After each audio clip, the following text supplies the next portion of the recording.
एक मोठी बातमी पाहतोय। राष्ट्रवादीकडून हत्येच्या गुन्ह्यामध्ये तुरुंगात असलेल्या सोनाली आणि लक्ष्मी आंदेकरला उमेदवारी जाहीर करण्यात आलेली आहे। तर आता एक मोठी बातमी आपण पाहतोय। तुरुंगात असलेल्या सोनाली आणि लक्ष्मी आंदेकरला उमेदवारी देण्यात आलेली आहे। राष्ट्रवादीकडून हत्येच्या गुन्ह्यातून तुरुंगात असलेल्यांना सोनाली आणि लक्ष्मी आंदेकरला आता उमेदवारी देण्यात आली। आताच्या क्षणाची महत्त्वाची बातमी आपण पाहतोय। राष्ट्रवादीकडून हत्येच्या गुन्ह्यात हे दोघेही सोनाली आणि लक्ष्मी आंदेकर हे तुरुंगात आहेत। या दोघी तुरुंगात आहेत आणि त्यांना आता उमेदवारी जाहीर करण्यात आलेली आहे। आयुष कोमकर हत्या प्रकरणात दोघी सुद्धा तुरुंगात आहेत। तर राष्ट्रवादीकडून आता त्यांना उमेदवारी जाहीर करण्यात आली आहे।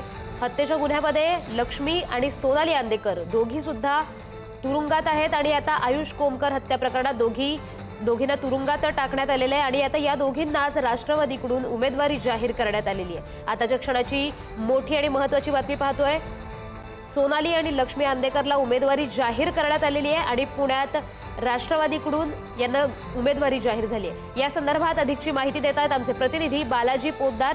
तर बालाजी, काय सांगाल की आताच्या हत्या प्रकरणात मुळात तुरुंगात ज्यांना टाकण्यात आलेले आहे अशा लोकांनाच उमेदवारी जाहीर होतीये, नेमकी काय अधिकची माहिती आहे?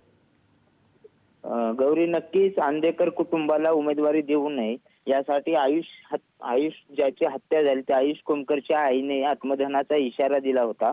त्यानंतर सुद्धा फक्त निवडून येण्याचा निकष यावरती अजित पवारांच्या राष्ट्रवादीकडून जे आहे ते सोनाली आणि लक्ष्मी आंदेकरला उमेदवारी दिलेली आहे। प्रभाग क्रमांक 23 मधून हे आंदेकर निवडणूक लढवणार आहेत। सध्या दोघेही तुरुंगात आहेत। आयुष कोमकर हत्या प्रकरणात दोघेही तुरुंगात आहेत। बंडू आंदेकरने सुद्धा अर्ज भरला होता, मात्र घोषणाबाजी केल्याने त्याचा अर्ज अवैध ठरवण्यात आला कोर्टाचे नियम मोडल्याने। मात्र अजित पवारांच्या राष्ट्रवादीकडून अशा पद्धतीने सगळी गुन्हेगारी पार्श्वभूमी असलेल्या आंदेकर कुटुंबाला उमेदवारी देण्यात आली आहे। यापूर्वी सुद्धा त्यांच्या घरात 4 एक नगरसेवक निवडून यायचे, त्यामुळे या वेळेस जे आहे ते 2 नगरसेवक निवडून येण्यासाठी दोघींनाही उमेदवारी देण्यात आल्याचं पाहायला मिळतंय। नेमकं आता पुढे काय होते ते पाहावं लागेल, मात्र अशा पद्धतीने गुन्हेगारी स्वरूपाच्या लोकांना सुद्धा उमेदवारी देण्यात आली आहे। जी, धन्यवाद दिलेल्या माहितीबद्दल।